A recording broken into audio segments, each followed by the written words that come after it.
Hi Taurus, and welcome to your weekly love tarot messages. We're going to take a look and see what the cards predict for you in terms of love and romance. These are going to be general messages, so please just keep that in mind. If you are after a personal tarot reading with myself, please feel free to reach out and inquire. I will list my email address just below the video here where the show more section is.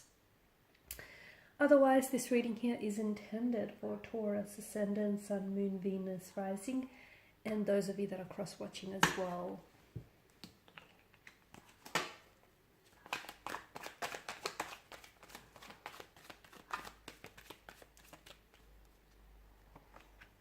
Okay.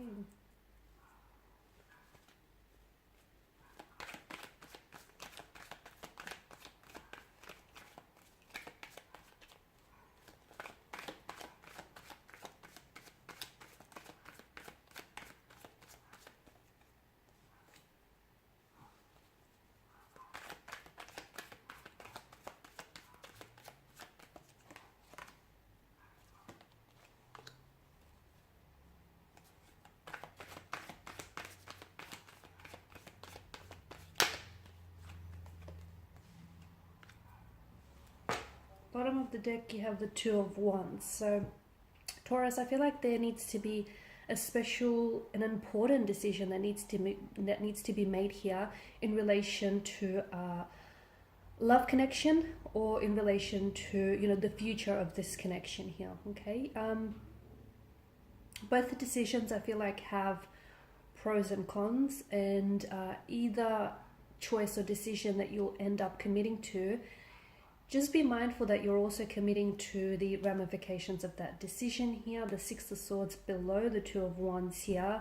One decision is to walk away or to cut ties from perhaps a romantic energy that may not, or a romantic connection here that may not be serving you and in your highest good. Something that may be toxic, unhealthy, repetitious, going around in circles here, something that you may be chasing your tail on here. Okay,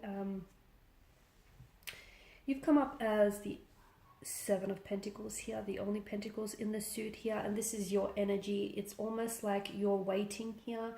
It is an energy of frustration here, so you may be getting frustrated with maybe the way that things are playing out here with regards to a romantic energy, a relationship, a romantic connection here.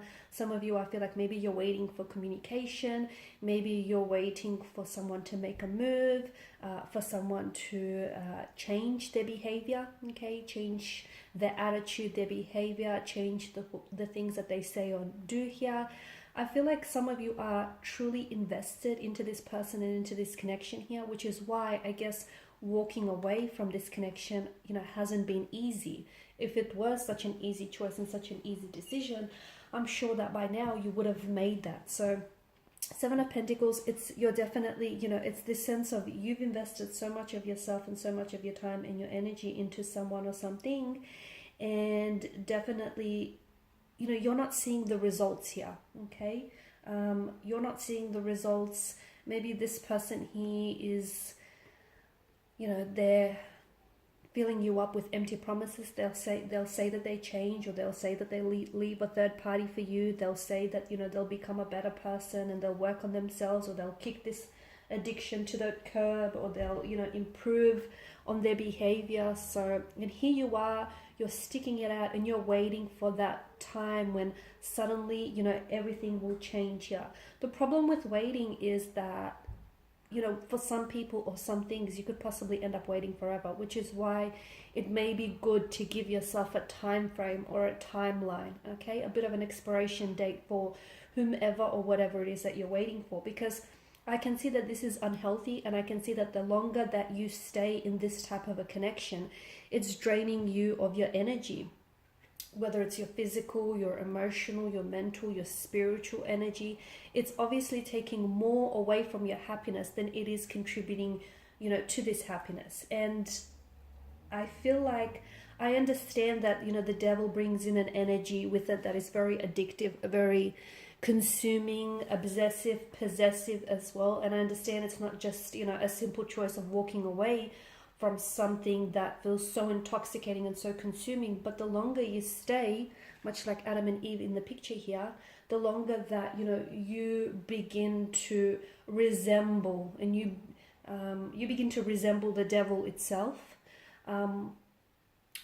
you know, the longer that you stay, you begin to, you know, the deeper the rabbit hole goes, right? So it's definitely damaging to your self-esteem here. I can see that there's a lot of fears, anxieties, and insecurities in this reading, okay? And maybe that's what's keeping you trapped, because both the cards to the side of the Seven of Pentacles to me indicates that someone feels like they have no clear way out. Someone feels like they're trapped or restricted by their set of circumstances. Someone, unfortunately, is allowing for maybe their insecurities, their flaws, their fears, their anxieties here to dictate their action, okay? And what's it doing is it's keeping them paralyzed. It's keeping them immobilized because they're scared to make a move. They're scared to, you know, they know that whether it's your energy here, they know that, you know, they have addictions to cut, to dismiss. They know that, you know, they have to improve themselves. They have to do some inner work. They have to do some healing here. They have to confront some pain, some insecurities, okay? But this person is not ready. They're not ready to do it. So they may acknowledge it, okay? They may not necessarily be in denial about it, and I guess that's a good thing. But I feel like they're either too far gone, they're like in too deep here, or they just feel so helpless, okay? They just feel so helpless that they're allowing themselves to be consumed, you know? It's also a feeling of victimization as well. This person feels like things are happening to them rather than for them.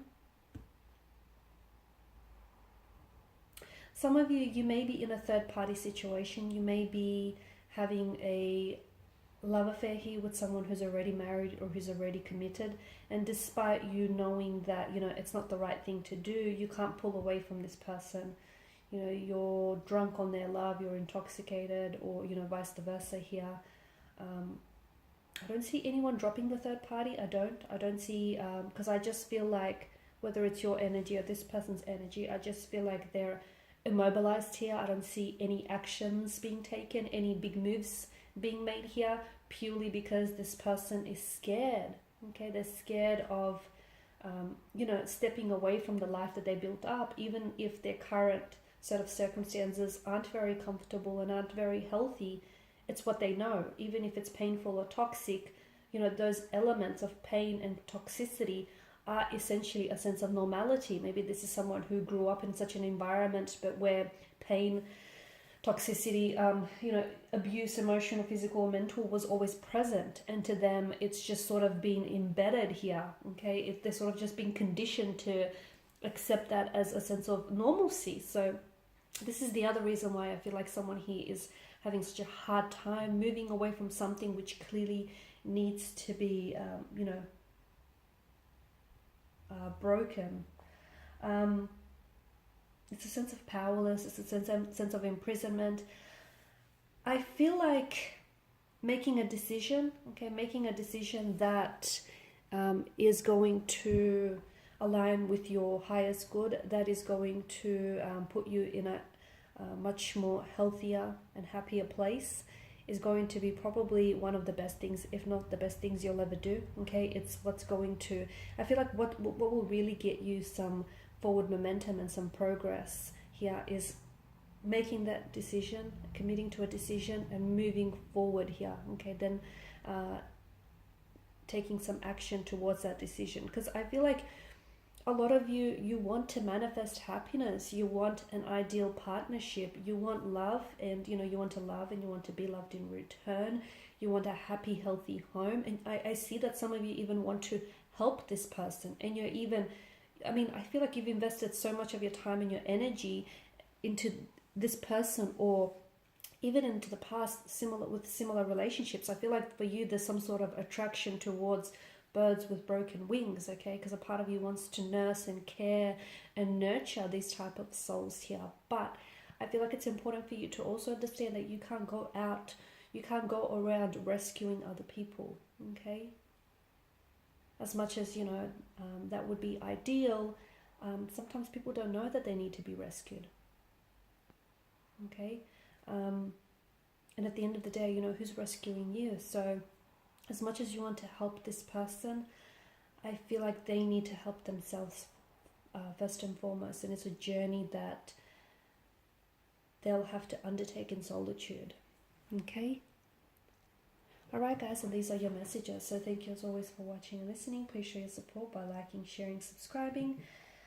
For those of you interested in a personal reading, please feel free to connect. Otherwise, bye for now.